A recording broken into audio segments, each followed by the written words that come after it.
Wait, what did he just say? Suddenly, I got goosebumps. I paused the video and looked at my name like it was gold.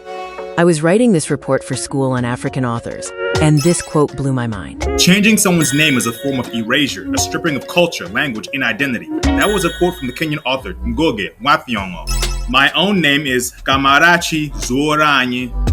And I didn't think I could ever be prouder of it. But after hearing how sacred it is to me as a Nigerian woman, I realized that my name is everything.